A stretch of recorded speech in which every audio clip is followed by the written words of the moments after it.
bueno, esos que están de vacaciones, esperamos que puedan volver bien, sanos y salvos, como decimos, aunque salvos, esperamos que ya lo sean y que vengan sobre todo descansados, ¿vale? ¿Cómo sería la vida ideal para ti? ¿Cómo sería la vida perfecta para ti?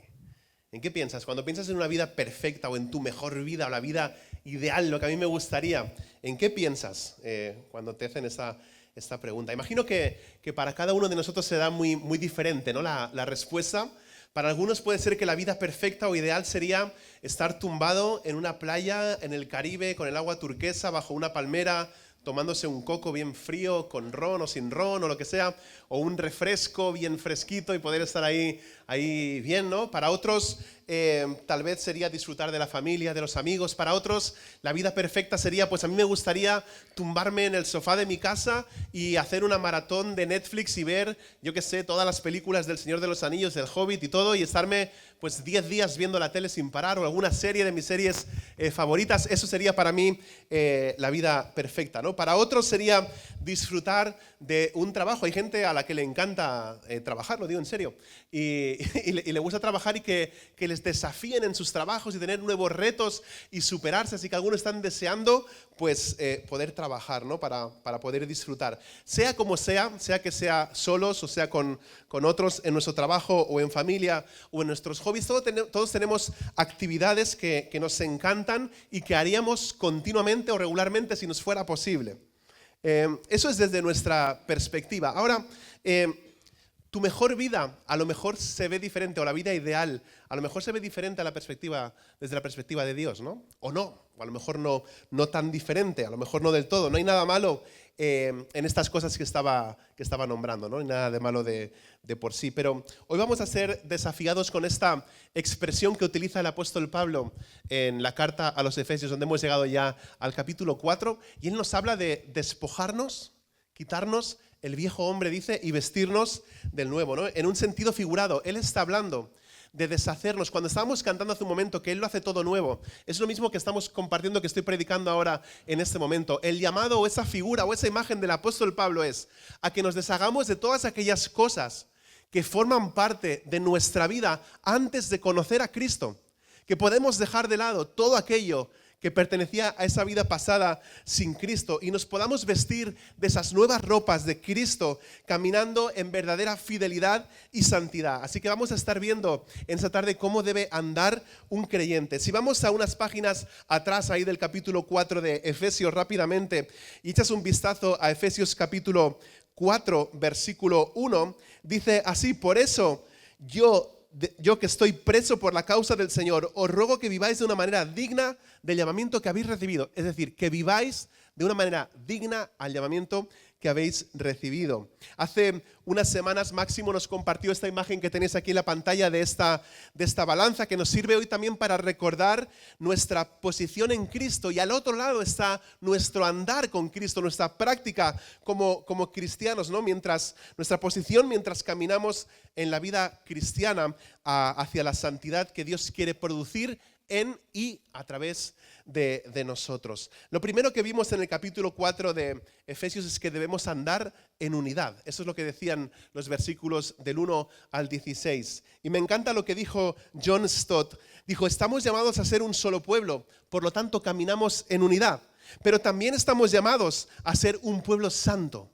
Por lo tanto, caminamos en pureza y en santidad. Dios dice en su palabra: sed santos, seguro que lo habéis escuchado, porque yo soy santo. Y es que ese es el atributo número 1 por el cual Dios quiere ser conocido, por su santidad. Y si hay algo que debe marcar y diferenciar a los hijos de Dios, es la santidad. No vivimos vidas santas para ser salvos. Vivimos vidas santas porque ya somos salvos. Es el fruto de nuestra salvación, el Espíritu Santo obrando en nosotros y produciendo la semejanza de Jesucristo. Así que vamos a profundizar un poquito más en esto esta tarde y estoy seguro que os va a encantar. Pablo está describiendo el nuevo vestuario para ponerse, para el nuevo vestuario para la nueva sociedad, para la iglesia, en esta imagen de despojarse y de ponerse, ¿no? Y es que nuestro estilo de vida tiene que haber cambiado. Nuestro estilo de vida tiene que ser ahora el estilo de vida de Cristo. Si tienes una nueva vida en Cristo, significa que tienes un nuevo estilo de vida. Y nosotros como pueblo de Dios hemos sido llamados a caminar dignamente, hemos sido llamados a caminar en unidad y esta tarde vamos a caminar también en pureza y en santidad. Pablo nos dice que lo que tenemos que hacer es quitarnos algo, ¿no? Algo muy, muy específico. Y esta va a ser una de esas predicaciones en las que vamos a ir observando palabra por palabra y desgranando qué es lo que el apóstol Pablo quiere decir con cada una de esas palabras, qué es lo que nos dice que tenemos que ponernos. Solo hay dos divisiones principales en estos versículos que vamos a ver. Estamos en Efesios capítulo 4, seguimos en la serie Esencia, las bases de la fe. Efesios 4 vamos a ver hoy del 17 al 24 y en esos versículos solamente hay dos divisiones. La primera es de los versículos 17 al 19, la sección en la que nos habla de lo que nos despojamos, de lo que nos deshacemos, del antiguo estilo de vida, de ese ropaje que está ensuciado por nuestro pasado pecaminoso y la imagen de quitarnos las viejas vestiduras. Vamos a leer los versículos 17 al 19. Pablo dice así: esto digo pues, y afirmo juntamente con el Señor. Es decir, lo que está diciendo Pablo, te está diciendo cuando dice afirmo juntamente con el Señor es, hey, no me estoy inventando esto, ¿eh? Eso es una revelación que Dios me ha dado directamente, que quiero compartir con cada uno de vosotros. Por eso dice, esto digo pues juntamente con el Señor. Y siempre vamos a saber que hemos llegado a una parte práctica de alguna de las cartas de Pablo cuando podamos ver expresiones como estas, esos pequeños esto pues. Esas palabras se repiten a lo largo del capítulo 4, capítulo 6, porque él está poniendo, como decimos en catalán, fil a la agulla. ¿Sabéis qué es eso? Está poniendo hilo a la aguja, está enhebrando, está poniendo, ya está diciéndonos qué tenemos que hacer con toda esa doctrina que nos ha dado. Nos va a explicar cómo podemos ponerla en práctica. Dice que ya no andéis así. Así que los versículos 17 y 19 nos hablan de cómo no debemos andar. Eso es lo que debemos de quitar, lo que debemos de despojarnos. Hay lo negativo, pero también hay algunas cosas positivas. Y aunque muchos quieren predicar solo o escuchar también mensajes positivos, la Biblia contiene declaraciones negativas también muchas veces. No hagas esto, no digas lo otro, no vayas con estos, quítate aquello, deja de hacer esto. Así que antes de que podamos ponernos las vestiduras nuevas, el nuevo ropaje, tenemos que quitarnos las vestiduras viejas. Y Pablo dice así, que ya no andéis así como andan también los gentiles, en la vanidad de su mente, entenebrecidos en su entendimiento, excluidos de la vida de Dios por causa de la ignorancia que hay en ellos, por la dureza de su corazón. Y ellos, habiendo llegado a ser insensibles, se entregaron a la sensualidad para cometer con avidez toda clase de impurezas. ¡Qué gran lista de cosas está diciendo aquí Pablo que tenemos que deshacernos, ¿no? Bueno, aquí aparece uno de los negativos de la vida cristiana. No andéis como ellos. Ahora, ¿por qué dice esto? Porque ellos, hablando de los gentiles, están muertos. Ya lo dijo en el capítulo 2, versículo 1. Dijo que estaban muertos en sus delitos y pecados.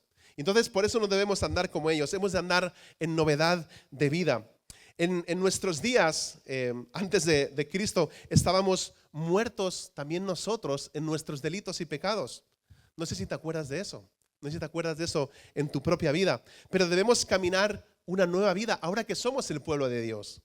Pablo señala que los cristianos piensan diferente, actúan diferente, viven diferente, porque ahora son salvos.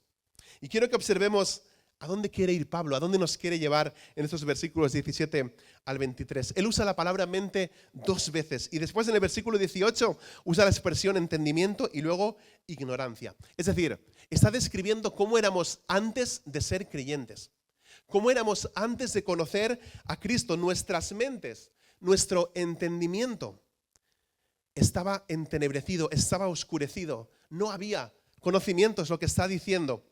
La salvación comienza con el arrepentimiento, que significa cambiar de opinión. La palabra griega, ya la sabéis, es metanoia, que literalmente significa ¿qué? Cambio de mente, cambiar de mente. Y es que cambiar tu mente resulta también en un cambio de dirección. Ya me habéis oído decir esto antes. ¿Qué significa arrepentirse? ¿Qué significa realmente esa metanoia? Significa cambiar tu mente acerca de tu pecado. Significa cambiar tu concepción acerca de Jesús y entender ahora que Jesús es el Salvador. Significa cambiar la manera en la que tú estás también viviendo y como resultado, pues todo está conectado. No puede haber solamente un cambio de mente. Hay un cambio de mente, pero hay un cambio también en nuestro caminar, en nuestro actuar, en nuestra vida diaria. Si me arrepiento, significa que doy la vuelta y que voy en otra dirección.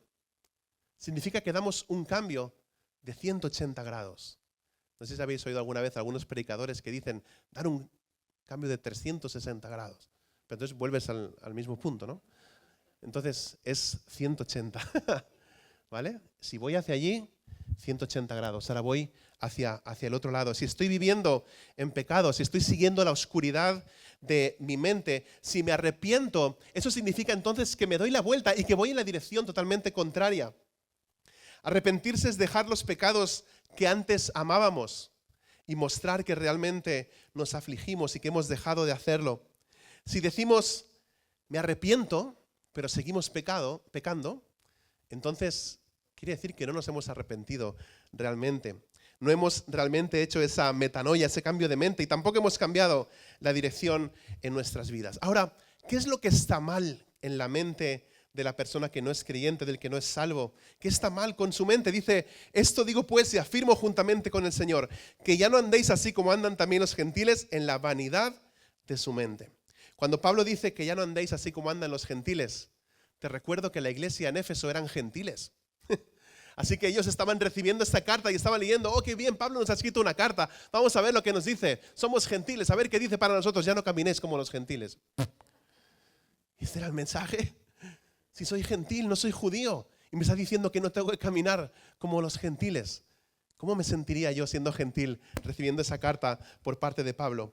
Pero es que Pablo está haciendo referencia a su estilo de vida pecaminoso, al estilo de vida pecaminoso de los gentiles. Gentil era sinónimo de vida pecaminosa, de una vida malvada. Y cuando vemos los pecados que debemos desechar, entonces eso es una descripción de cómo vivían los gentiles. No está diciendo deja de ser gentil, está diciendo deja de vivir una vida de pecado. Es una forma de decir no vivas como esos gentiles. Y lo que Pablo quiere que también entiendan es que ellos ahora son cristianos. Así que ya no son identificados como judíos o como gentiles, sino que ahora son identificados como cristianos. Y es que cuando naces de nuevo, ya no se trata de la raza, ya no se trata del color de la piel, sino de tu identidad, de mi identidad. ¿Y cuál es mi identidad? Mi identidad es que soy un hijo de Dios. ¿Sabes? Muchos problemas, muchísimos, puedo decir que casi todos, 99,9% de los problemas en nuestra vida cambiarían si nosotros tuviéramos claro cuál es nuestra identidad. Porque ante cualquier situación, ante cualquier decisión, ante cualquier problema, ante cualquier cuestión, ante cualquier adversidad, ante cualquier gozo, ante cualquier alegría, ante lo que sea, tú sabrías que tú eres un hijo de Dios. Y sabes cómo tienes que hablar, cómo tienes que actuar, cómo tienes que caminar, cómo tienes que moverte. Cuando naces de nuevo, tu identidad cambia. Ahora somos hijos de Dios. Amén, amén, amén, amén. Somos hijos de Dios, así que debemos andar como cristianos, no como esos gentiles vivían. Y quiero que veamos una pequeña descripción de cómo vivían los gentiles, porque a lo mejor estáis preguntando, bueno, ¿y cómo vivían esta gente para que les digan que ya no vivan como ellos? Resumen, estaban sin Dios y estaban sin esperanza. Estaban viviendo en tinieblas y simplemente viviendo un estilo de vida malvado y pecaminoso que ya no debía ser parte de la forma en la que ellos vivían. Y Pablo empieza con la raíz de ese comportamiento pecaminoso. ¿Cuál es la raíz del comportamiento pecaminoso? Dice, la vanidad de la mente, la vanidad de su mente. No vanidad en el sentido de que piensas que es maravilloso, ¿no? Y que todo es genial y que todo está bien, ¿no? No vanidoso de que piensas que eres el mejor o que tienes las mejores cosas. No habla de eso. Está hablando de vanidoso en cuanto a lo que es hueco, a lo que es vacío, a lo que no tiene valor. Sus mentes están vacías. Y si tiras unas páginas para atrás y vas un momento a la carta que escribe también el apóstol Pablo a los romanos, vamos por un momento al capítulo 1 de Romanos, versículos del 18 al 31. No está en la pantalla porque no quería que os despistarais mirando solamente ahí. Quiero que prestéis mucha atención a las palabras que dice el apóstol Pablo. Romanos capítulo 1, versículos 18 al 31. Ciertamente la ira de Dios se revela desde el cielo contra toda impiedad e injusticia de los seres humanos que con su maldad obstruyen la verdad. Me explico.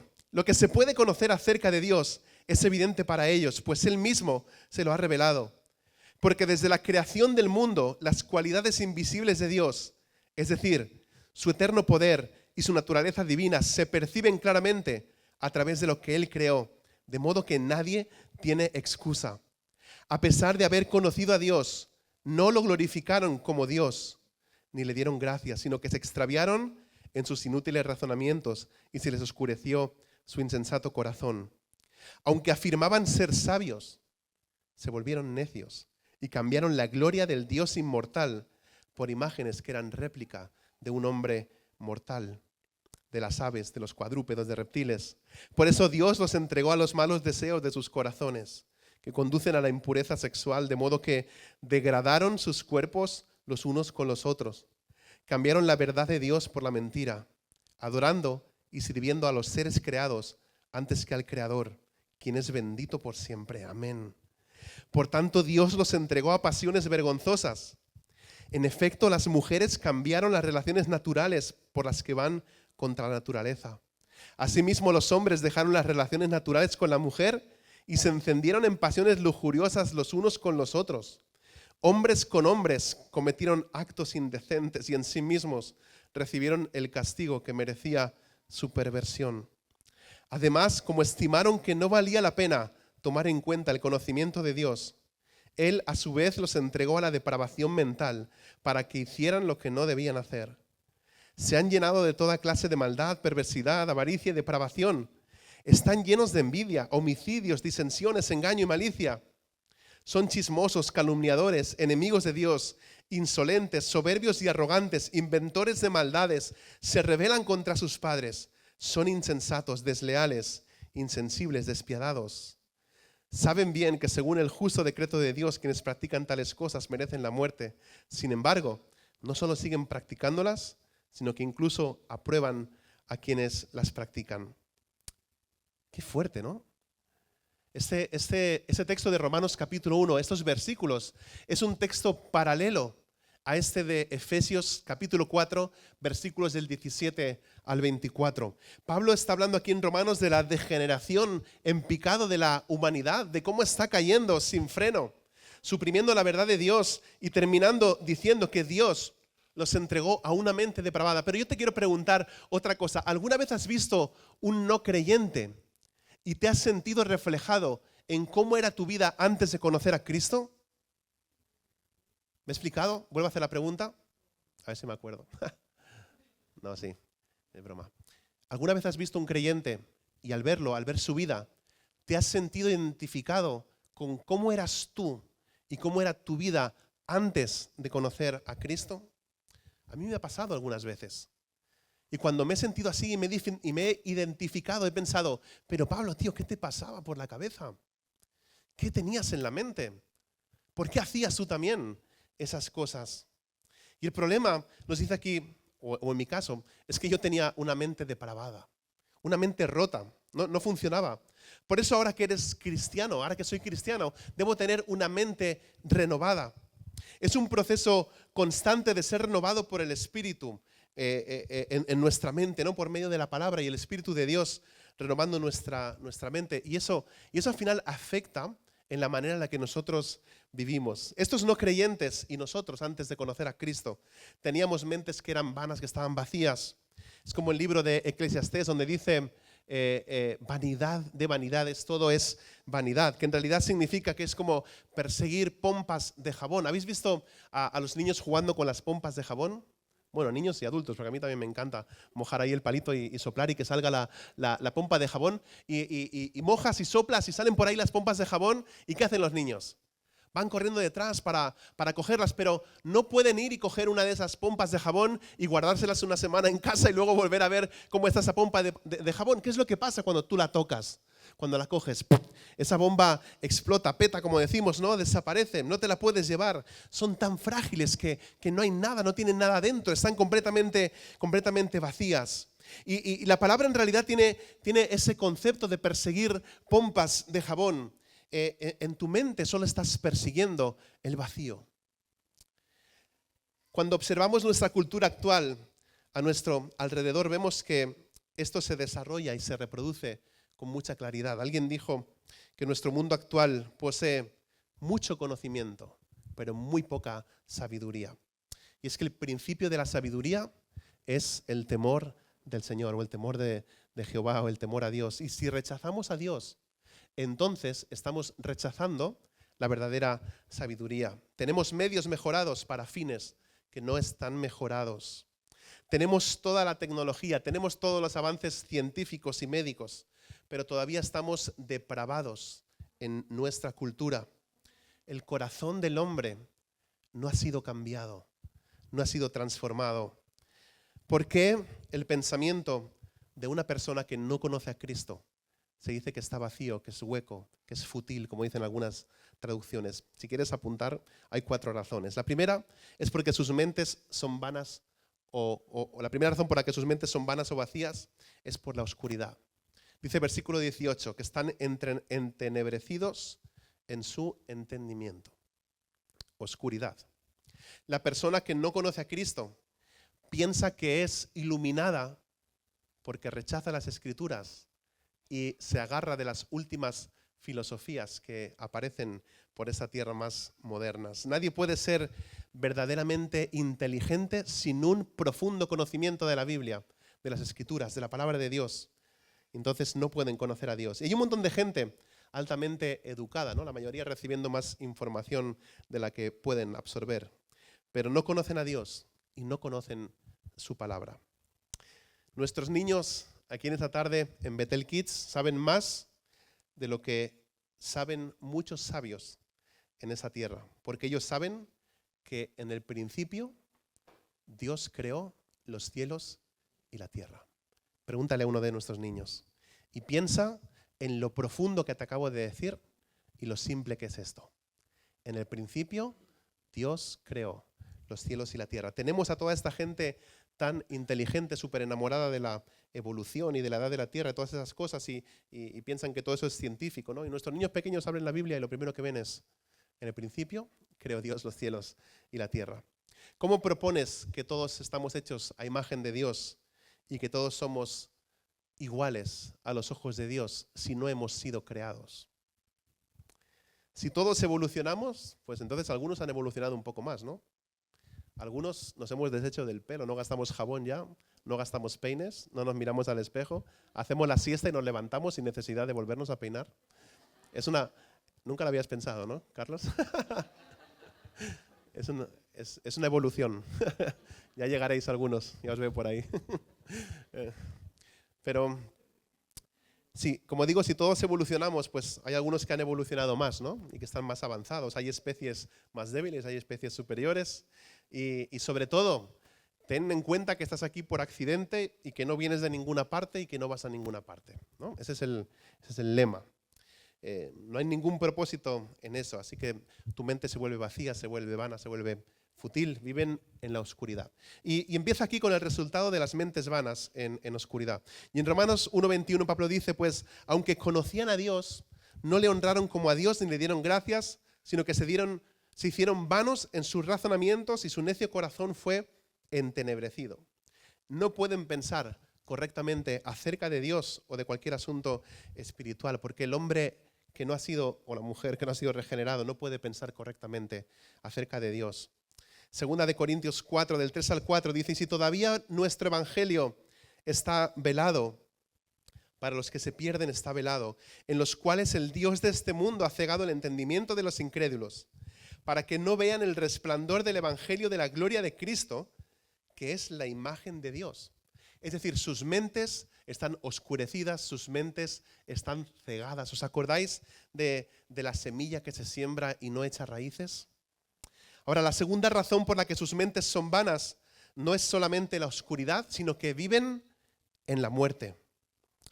Mira el versículo 18, dice, están excluidos de la vida de Dios. Así que están viviendo en tinieblas y espiritualmente muertos. Dice un pastor, Dios es luz, pero ellos están viviendo en tinieblas. Dios es vida, pero ellos están viviendo en un estado espiritual de muerte. La tercera razón, que es otra característica de sus mentes vanas, es la dureza. Sigue diciendo el versículo 18, he puesto ahí el versículo solamente una vez y cada vez he ido subrayando las diferentes palabras. El énfasis es mío, ¿vale? En las Biblias pues veis que no está subrayado, pero es para que pongáis la atención en eso. Sigue diciendo, por la dureza de su corazón. La condición del hombre tiene como raíz el endurecimiento del corazón. Y eso indica también que lo hacen de manera voluntaria, deliberadamente. No sé si os acordáis del Rey León, cuando Simba desobedece al padre y le dice, Simba. Bueno, así no, lo dice mejor. Dice, Simba. Así, ¿no? Le dice, me has desobedecido deliberadamente. ¿Os acordáis de eso? ¿Qué quiere decir? Que expresamente, que voluntariamente no obedeció. Acordaos que antes hemos leído Romanos capítulo 1. Dice que conocían a Dios, pero que suprimieron la verdad acerca de Dios y luego se envanecieron en sus imaginaciones. Y es que si rechazas la verdad, no hay otro lugar al que ir sino que a la mentira. Si tú rechazas la verdad acerca de Dios, la existencia acerca de Dios, entonces no hay nada más que puedas creer que no sea una mentira. En Marcos capítulo 3, Jesús sana a un hombre con una mano seca en la sinagoga de Cafarnaúm. Y no sé si recuerdas esto, pero los que vieron ese milagro, dice que endurecieron sus corazones. Esto creo que nos da respuesta muchas veces a cosas que algunos de vosotros a lo mejor os preguntáis en este momento o me habéis preguntado en otros momentos. Pablo, ¿por qué hoy no vemos milagros como los que se veían antes?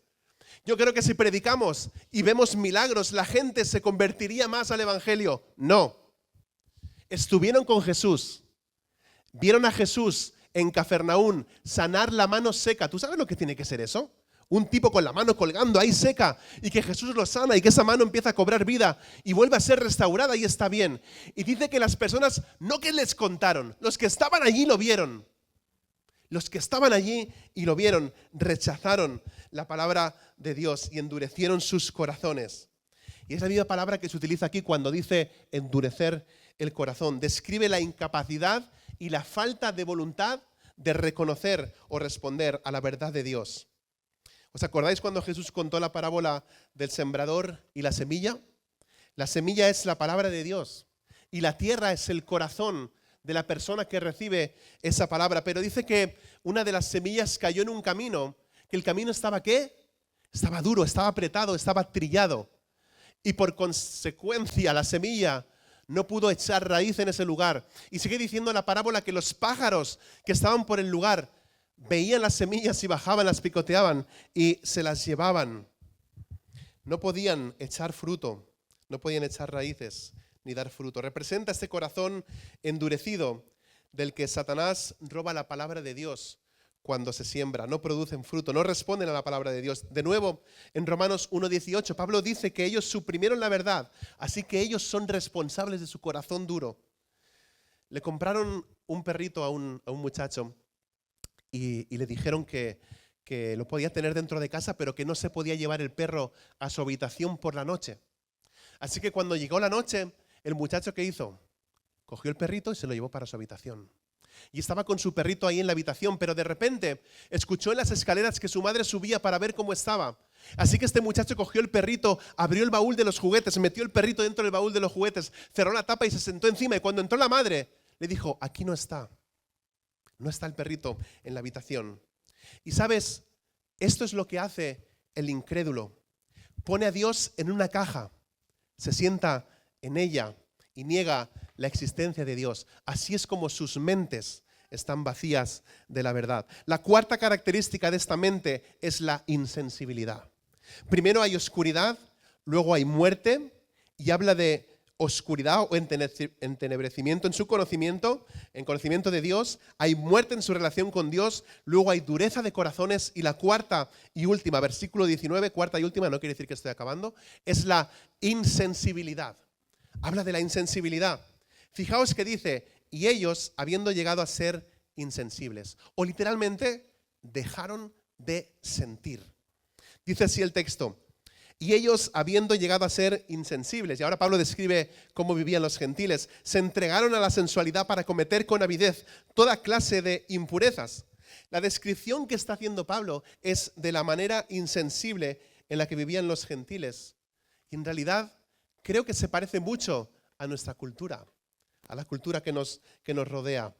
Parece que estamos en una especie de renacimiento de la época del imperio greco-romano. Lo digo por toda la inmoralidad sexual que hay a nuestro alrededor. Y mira que tan contento que me ponía yo a final de mayo porque decía, ya viene junio, ya llega mi cumpleaños. Y ahora, cuando se acaba mayo, empiezo a escuchar, ya viene el mes del orgullo. Ya podían haber puesto otro mes, ¿no?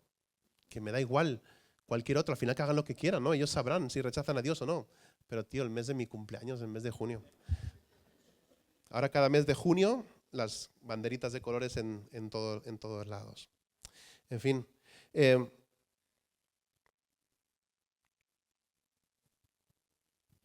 Nos dicen que estamos en el mes del orgullo y quiero recordaros que el orgullo es lo que nos separó completamente de Dios. El orgullo es lo que nos expulsó del huerto. El orgullo es el que rompió nuestra relación con Dios. El orgullo es el que nos impide volver a Dios. El orgullo es el que nos impide ponernos de rodillas y reconocer que necesitamos a Cristo en nuestras vidas. Ese es el orgullo. Vivimos en la oscuridad. No tenemos comprensión de ninguna norma moral o ancla por el cual vivir nuestras vidas. Y el mundo se vuelve insensible en su inmoralidad. Y lo primero de lo que nos habla es de la sensualidad. La sensualidad como una forma de lascivia, una lujuria desenfrenada.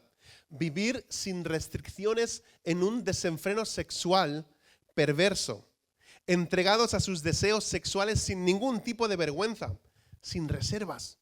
Eso es lo que significa vivir como los gentiles. Es una vida sin preocuparse de las normas personales o las sanciones sociales. Así es como viven los gentiles. Y la segunda palabra en el versículo 19 es impurezas, que en realidad significa avaricia o codicia. Algunas de las traducciones más modernas ya han puesto ahí la palabra codicia. Contiene la idea de todo tipo de impureza, porque habla de la codicia en el sentido de la inmoralidad sexual. No sé si hay alguien que está esta tarde con nosotros por primera vez y te estás volviendo un poco crazy con todo esto que estoy contando y que estoy compartiendo, o todas estas palabras que aparecen aquí en este texto, pero te recomiendo, si quieres, utilizar alguna de las traducciones más modernas de la Biblia para poder entender un poquito todo esto mejor. Pero solo recuerdo que estamos hablando ahora de los versículos negativos, ¿vale? Esos son los versículos que la gente no espera escuchar la primera vez que va a una iglesia, ¿no? Pero los estoy leyendo de la Biblia, como digo antes, no me los estoy inventando. Son cosas, estas que he compartido, que no se encuentran en la vida de un cristiano. Si rechazamos el estándar de Dios, la medida de Dios, la norma de Dios, no estamos viviendo una vida santificada, no estamos viviendo esa vida santa que Él quiere. Y te recuerdo que ser santo no significa santurrón y santito. Ser santo significa apartado para Dios. Eso es lo que es un santo en el Nuevo Testamento. Entonces no podemos vivir esas vidas. No estoy diciendo que tenemos que hacer esto de nuevo para ser salvos, sino que digo que hacemos esto porque ya somos salvos. Y esto es lo que debe marcar al creyente. Bueno, estoy hablando de la codicia con un énfasis sexual. Cualquier tipo de impureza con un deseo continuo de más y de más. Todo tipo de inmoralidad sexual con un deseo que lleva a más y más y más y más y más. La Nueva Traducción Viviente lo traduce de esta manera: han perdido la vergüenza, viven para los placeres sensuales y practican con gusto toda clase de impureza. Creo que no necesito insistir más en esto, ¿no? Y obviamente no voy a poner ninguna imagen en la pantalla, como algunos a lo mejor están esperando, porque creo que todos sabemos de lo que estoy hablando, ¿no?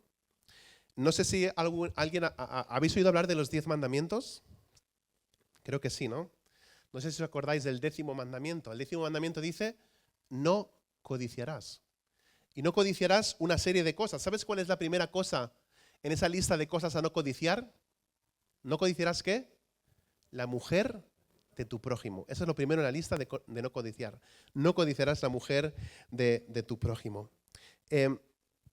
Este pecado, no codiciarás, puede llevarte a romper los otros 10 mandamientos. ¿Sabes? Un día el rey David estaba sentado con su móvil haciendo scroll en Instagram y de repente le dio like a una de las fotos que había y era Betsabé la que estaba en esa foto. Y después dijo, voy a ver si es verdad esto. Y se subió a la terraza de su palacio y desde la terraza del palacio veía cómo Betsabé se bañaba, dice en las Escrituras. Y lo que nos dice la palabra de Dios es que él codició a esa mujer. Todo empieza con un like en el Instagram, con un corazoncito, ¿vale? Le dio ahí, codició a esa mujer, luego cometió adulterio, luego mintió, luego cometió asesinato, un pecado tras otro. Pero todos comenzaron en su corazón codiciando la mujer de otro hombre. La codicia. Las Escrituras son muy claras en cuanto a que debemos poner la inmundicia o la codicia fuera de nuestras vidas. Así que todas esas cuestiones de Playboys y OnlyFans y todas esas cosas que están de moda, es algo que tienen que quedar fuera completamente de nuestra vida. John Stott dice en su comentario a los Efesios, si juntamos las expresiones de Pablo, observando cuidadosamente sus conexiones lógicas, parece estar describiendo el terrible camino descendiente del mal, que comienza con un rechazo obstinado de la verdad conocida de Dios.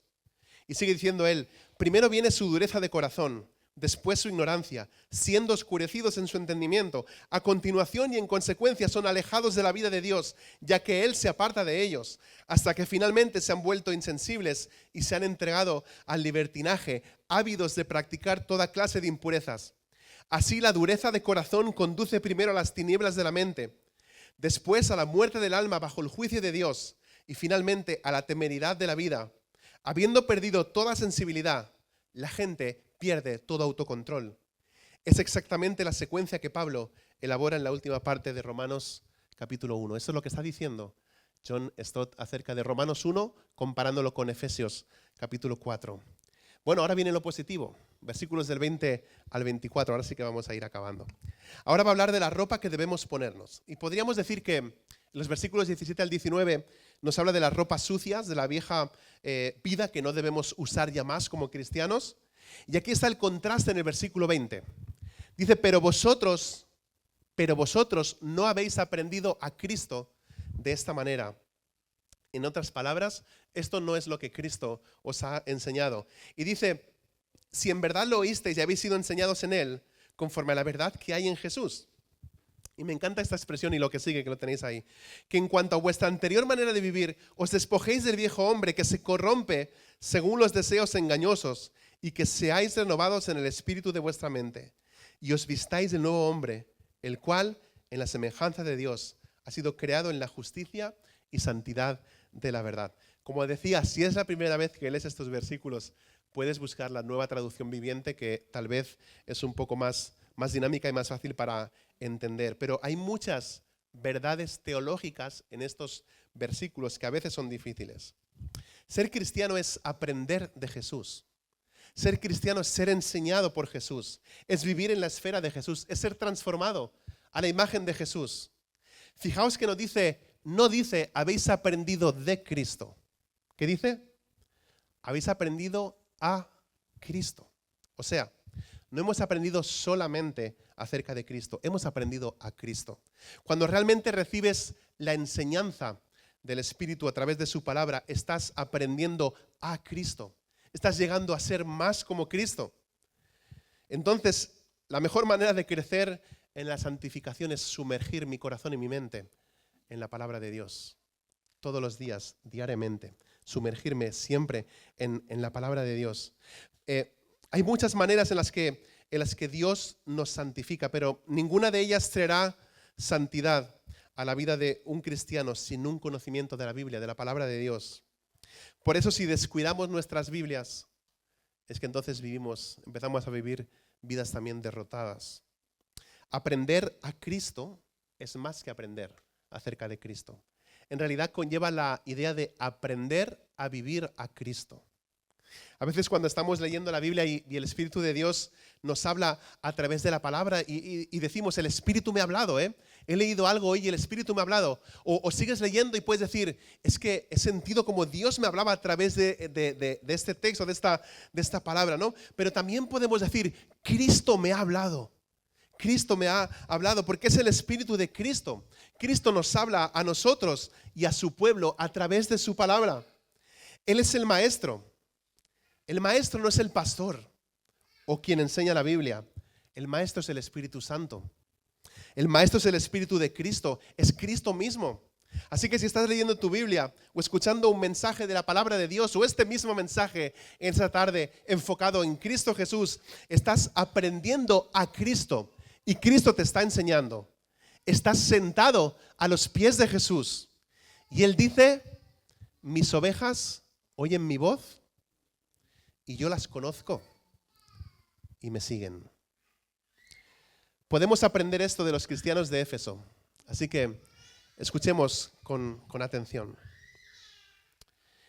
En lugar de dureza de corazón, se les dio por el Espíritu Santo un corazón tierno o un corazón ablandado. En lugar de oscuridad, también a nosotros como cristianos se nos ha dado luz.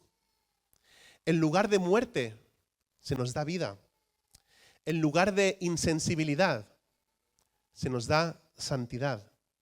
Ahora, eso no significa que vayas a ser perfecto, pero sí significa que puedes tropezar y caer. Pero la fuerza que impulsa tu vida, o la fuerza que impulsa mi vida, es ser más como Cristo, es parecerme más a Él. Alguien dijo esto de esta manera, no es que estés libre de pecado, pero a medida que caminas con Jesús, cada vez pecas menos, menos, menos, menos y menos. Si has sido cristiano por mucho tiempo y todavía hay mucho de estilo de vida pecaminoso en tu vida, como antes de que fueras salvo, entonces mejor tienes que revisar si realmente has nacido de nuevo, o mejor ponerte de rodillas y empezar a leer tu Biblia, porque si has nacido de nuevo, cualquiera que está en Cristo llega a ser una nueva creación. Las cosas viejas pasaron y aquí todo es hecho nuevo. Hay un nuevo amor, hay un nuevo entendimiento, hay una nueva vida. Ya no estás en tinieblas. Yo no sé si esa es la experiencia de cada uno de vosotros, pero yo recuerdo perfectamente cuando Cristo Jesús entró a mi vida. Y es que una de las maneras en las que yo describía ese haber recibido a Cristo en mi vida era que yo miraba a mi alrededor y yo decía, veo la misma calle, pero lo veo todo diferente. ¿No os ha pasado eso a vosotros? Él lo hace todo nuevo. Ya no estamos en tinieblas. Así que en primer lugar, nos despojamos del viejo hombre. En segundo lugar, dice ser renovados. Renovados en el espíritu de vuestra mente, por la palabra de Dios, por el Espíritu de Dios, por la oración que espera en Dios. No puedes ser un cristiano ignorante y estar esperando a crecer en santidad y verdadera justicia sin ese conocimiento, sin esa renovación. Y tercero y último, ahora sí, que os vistáis del nuevo hombre, dice. El hombre nuevo es la nueva creación en Cristo, que según Dios es creado en justicia y en verdadera santidad. Y finalmente empezamos a ponernos la ropa nueva. ¿Os acordáis cuando Jesús resucitó a Lázaro de los muertos? En Juan capítulo 11, Jesús resucita a Lázaro de los muertos. Te voy a hacer la historia corta, ¿no? Pero cuando salió de la tumba, después de haber estado muerto, estaba envuelto en sus ropas de sepultura. Y no sé si os acordáis de este detalle. Por eso es interesante leer siempre la palabra de Dios. ¿Sabes? Uno de los problemas de las historias que más conocemos es que pasamos por alto muchos detalles y detalles que son muy interesantes. Y esta semana Dios captó mi atención con este detalle. Como os digo, no sé si nos habíamos fijado, yo por lo menos no me había fijado así como te lo voy a compartir. Pero Jesús, después de haber resucitado, ¿qué es lo que dijo? Desatadlo y dejadlo ir. Todos estaban emocionados ahí, ¿no? Está vivo, este tío ha resucitado. Y Jesús le dijo, sí, pero desenvolvedlo, ¿no? Vamos, ya está, ¿no? Estaban tan emocionados que a lo mejor se olvidaron de dejarlo libre, ¿no? Probablemente fueron y lo abrazaron y como estaba ahí un paquete ahí todo envuelto, ¿no? A lo mejor se cayó al suelo, yo qué sé, no sé, pero tenemos esta imagen, ¿no? Que está Lázaro resucitado, pero sigue envuelto con esas ropas. Y Jesús dice, desatadlo y dejadlo ir. Y esto sucedió de verdad. Es un detalle que está aquí en la escritura, pero nos sirve como una ilustración. Jesús lo resucita, este hombre es resucitado, pasa de muerte a vida, pero sigue con su ropa ahí atada, ¿no? Y es que antes de convertirnos a Cristo, ya hemos leído semanas anteriores que estábamos muertos en nuestros delitos y pecados. Y Jesús nos dio una nueva vida. Dice la Escritura que hemos sido resucitados juntamente con Cristo. En algo que está sucediendo hoy, en este momento. Está siendo resucitado con Cristo. Es un evento futuro, sí, pero está pasando también hoy. Y ahora debemos ser desatados también de esa ropa del sepulcro. Y antes decía Dulce que tal vez hay muchas cosas de las que no nos hemos deshecho. Muchas cosas en las que seguimos atados, mucha cadena, mucho ropaje viejo que todavía tenemos que nos está ahí envolviendo. Y ahora debemos ser desatados de esa ropa del sepulcro y de esa vida vieja, ¿no? Desatadlo y dejadlo ir. Debemos ponernos la ropa de la gracia y debemos quitarnos esa ropa del sepulcro. Amén. La semana que viene, Dios mediante, vamos a ver cómo hacemos eso, ¿vale? Así que vamos a ponernos en pie, vamos a orar.